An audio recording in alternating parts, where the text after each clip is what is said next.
Hello everyone, welcome back to another episode of Thoughtful Leaders, an initiative under Thoughts on Education by collegeindia.com. Today we have with us Dr. Bhagwati Prasad, Senior Associate Dean, Healthcare Management at the prestigious Wellinger School of Management, Mumbai. So, some word about today's faculty, Dr. Bhagwati Prasad. Dr. Bhagwati Prasad has finished his PhD from the prestigious IIT Bombay, with his thesis topic being capacitive immunosensor for fibronectin. He has experience of 3.5 years for teaching under the PGDM healthcare program and has vast 16 years of experience in design and development of laboratory diagnostic products, leading design and development centers.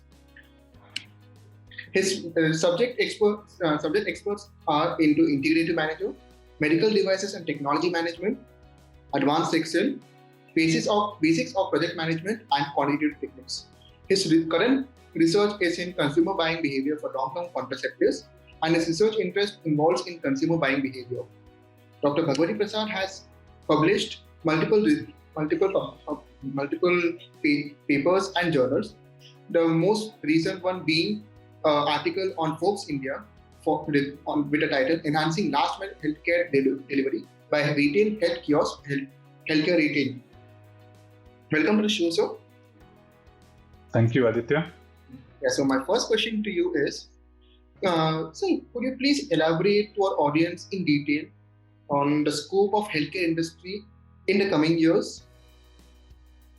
Sure. Thank you, Aditya, for the introduction, and thanks for asking this question.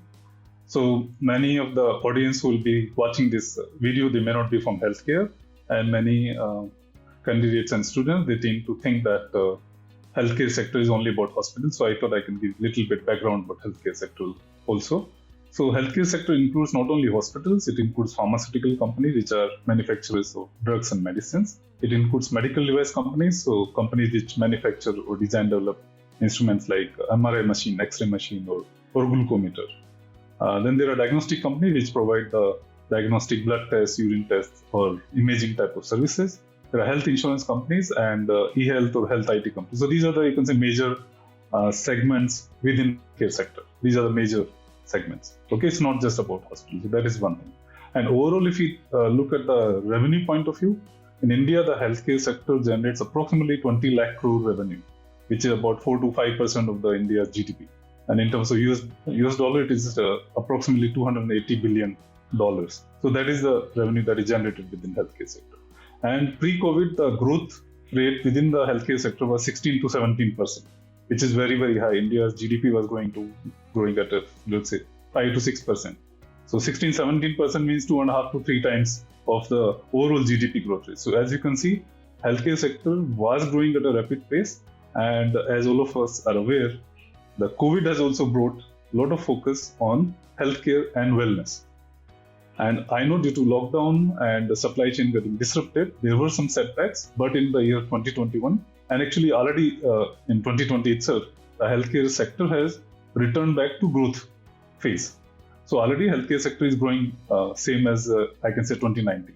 And in the coming year 2021, 2022, healthcare sector is likely to increase not only 16-70%, probably higher than that, because of now that there is more awareness about COVID and there's a focus on health and wellness.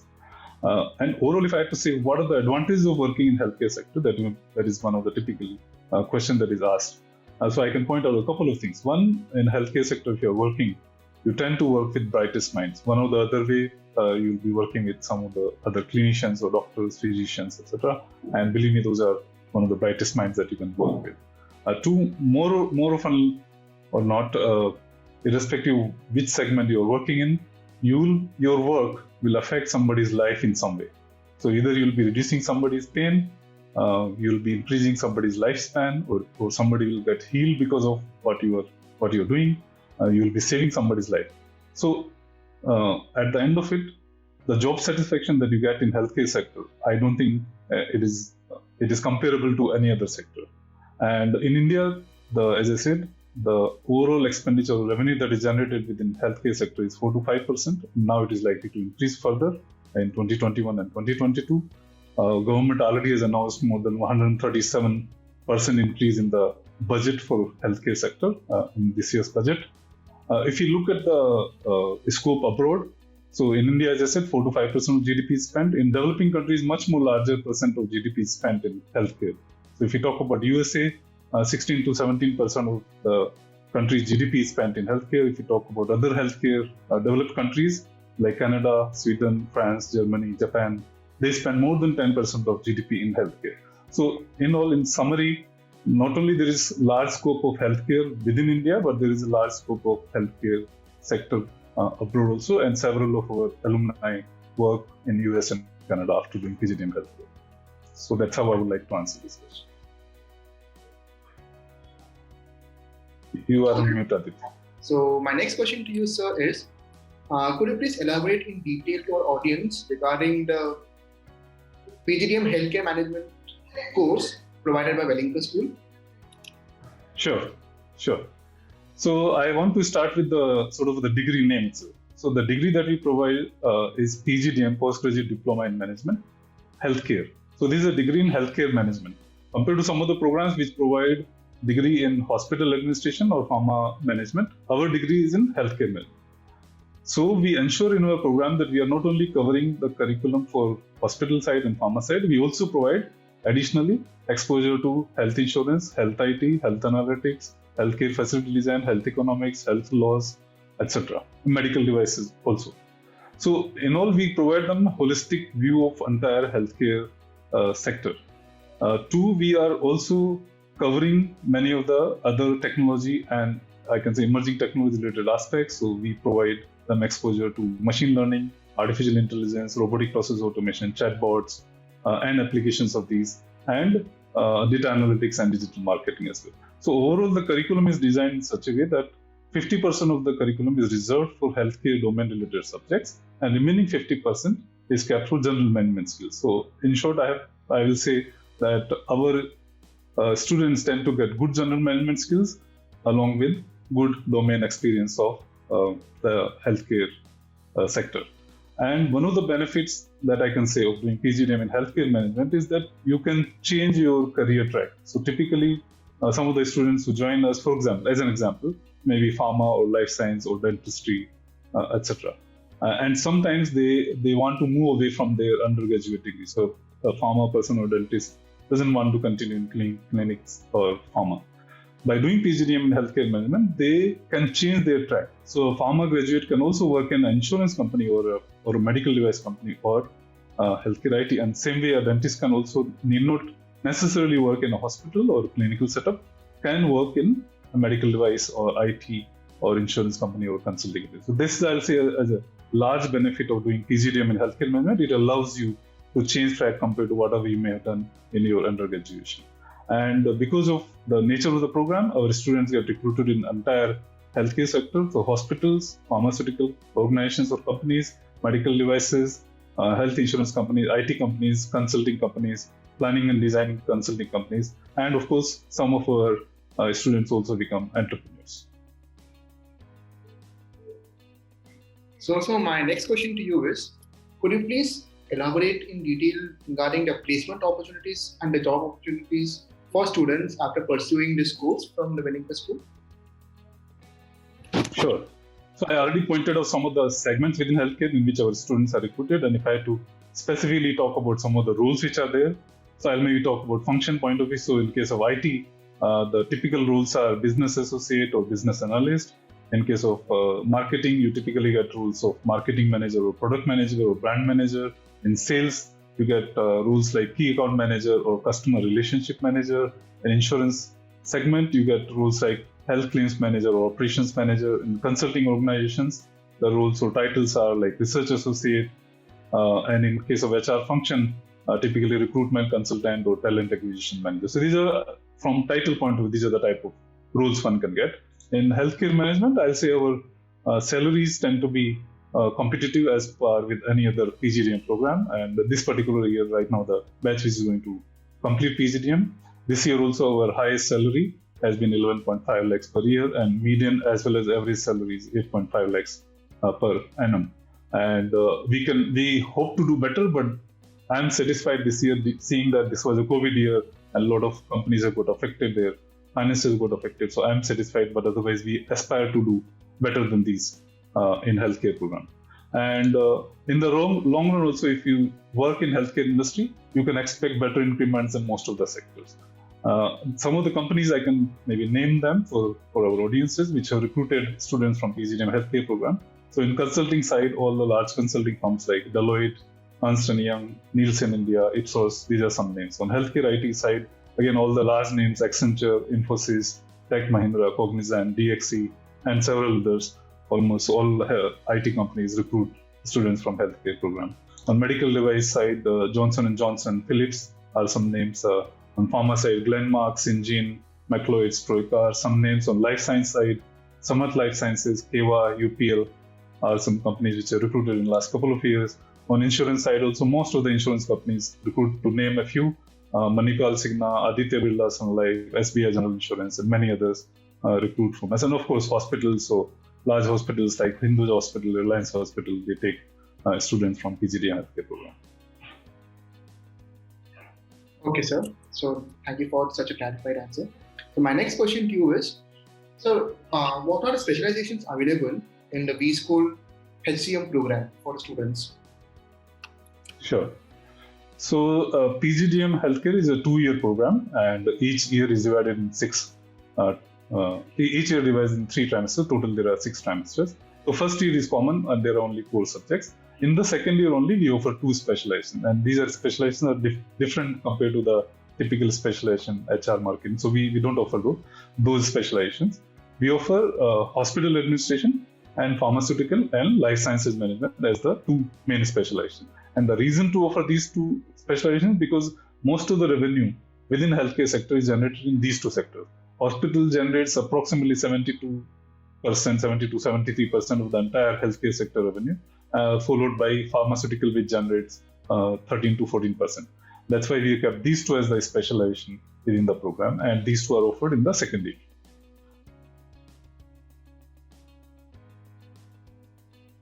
Okay, sir.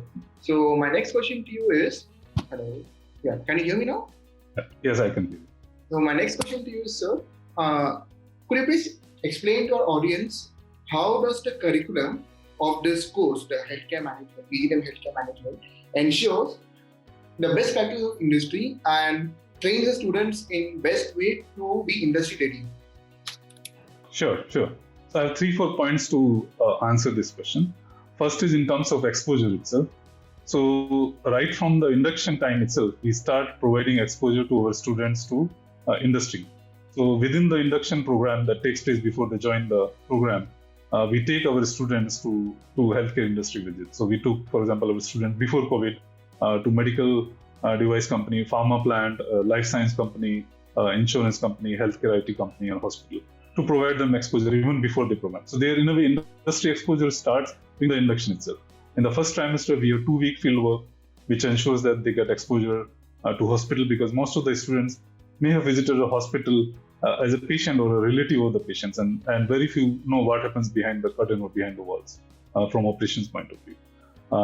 So they get exposure right in first trimester itself. Then we have something called Global Citizen Leadership Program in trimester 2 and trimester 3, which is again a program where students get to work on industry-given problem statements and they work in teams. So in a way, that is another place where they get exposure to working on problem statements which have been taken from industry.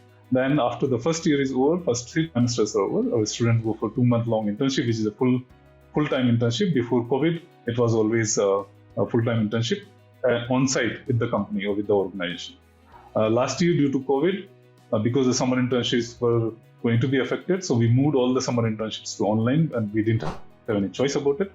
But what we did was we also added one more internship projects for every student. And in healthcare, that additional project that we gave them was also sourced from industry. That means they not only got one internship, they also got the chance to work with one more project. Due to COVID, we didn't want them to lose out because they were not on site.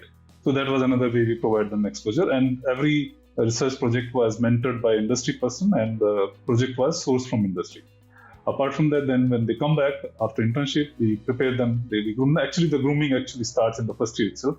We don't wait for the second year to prepare them for placements, but in the trimester 4 and 5, placements start and most of our students get placed. Trimester 6 is again kept for master dissertation project, and most of our students take up projects with industry, and we call them live projects or winter internship. And that time again they get to work with industry. So in terms of number of hours that is there in the curriculum that is spent with industry, I'll say more than 25% of the contact hours in the curriculum are kept for industry related exposure.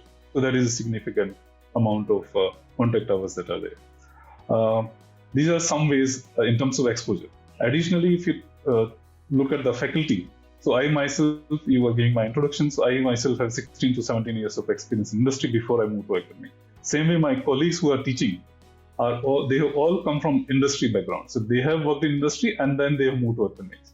And so they can impart industry relevant information, knowledge, skills to the students who join the program. Same way, the visiting faculty that we have in the program are also actually currently working in industry. So for example, if somebody had to teach hospital operations, that faculty comes from a hospital in Mumbai, so that he or she can provide relevant knowledge. Same way, if healthcare IT is a subject, then the faculty comes from an health IT industry, so that he or she can provide. So these are some examples. So this is a second way in which we ensure that students learn industry relevant information, knowledge, skill they acquire within the curriculum. Third, we have our advisory board and academic board, which is again prominent industry leaders are there, and we take advice from them on a yearly basis to make sure that our curriculum is updated regularly. And fourth is we also take feedback from our not only current students, but also from our alumni who have passed, who completed the PGDM healthcare program, and the recruiters who are taking our students, and take their feedback, what practices are changing or what is coming up in the industry, and make sure that our curriculum is regularly updated. So these are several ways in which we ensure that our program and faculty are providing industry relevant knowledge, skills to our students. Okay, sir. My next question to you is, sir, any insights would you like to give to our audience into which background students can apply to this course? Sure. So short answer is any background students can apply. So there is no restriction there. So that's the short answer. But I'll qualify that, what I'm trying to say. So that says anybody can apply to PGDM healthcare program, and if somebody is willing to learn, can do well in PGDM healthcare program. But there are some preferences.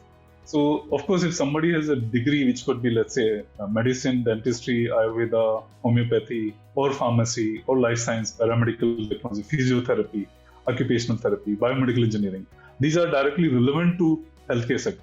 Those are, I'll say, because of their background, they become relevant for healthcare program. But it doesn't mean others cannot join or cannot do well. What I would say is, if somebody has interest in healthcare sector, can join PGDM healthcare program and can do well. Typically, in a class, we have roughly 60% of the students have some or the other way healthcare related educational background. Another 25% or so typically are engineers, and another 15% so also come from other backgrounds like commerce or business administration or economics, etc. So we do have a class which comes from mixture of educational background, and all tend to do well. So in short, if you are interested in healthcare sector, it doesn't matter what is your background, you can do well. Okay, sir. So my last question to you for the day is, any suggestions you would like to give to the current youth and aspiring students, sir?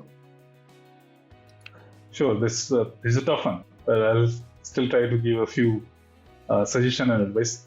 I think first one that I want to say is that it is very important, in my opinion, personal opinion, that one needs to have some inner drive. I think that is necessary, and I do look for that inner drive and initiative in the candidates whom I try to get in the program. So I think that is extremely important. And if you want to apply for PGDM healthcare program, I will say that you should take some initiative and start learning about healthcare sector, read about healthcare related news. It will help you in the selection process. So that is first advice. You should take some initiative in a way. That's what I'm trying to say. Second is that in not only in your PGDM, but overall in your career, in my opinion, your networking skills and communication skills are going to play a large role in your success. And I know many people not on social platforms. They don't like to network, etc. But my suggestion would be that they can start going on LinkedIn, create a profile, and start forming connections even now. They can connect with current students of vSchool or vSchool alumni, PGDM healthcare alumni, faculty or industry personnel, and that will help.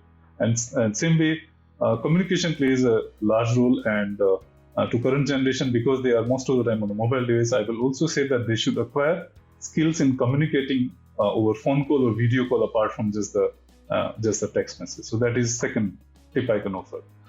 Third I can offer is that when you're doing PGDM, you'll be pushed out of your comfort zone a lot of times, and if you are not willing to work outside your comfort zone, then you will be losing out. So be ready that you will be pushed out of your comfort zone, and you have to work out of your comfort zone, but that is necessary if you want to develop yourself and for your personal growth. So that is third advice I can give, that be comfortable that you will be pushed out of your comfort zone, and that is for your own personal growth. And last tip I can offer is that PGDM is just one particular stage of your life. Try to become a lifelong learner, and don't just take PGDM as if it is going to do something. Of course, it will help you, but it is not going to be enough. You have to continue to learn even after PGDM, and try to become a lifelong learner. That is the last advice I can offer from my side. Thank you very much, sir. This was certainly an insightful session. Thank you, Aditya, for having me here. Yeah.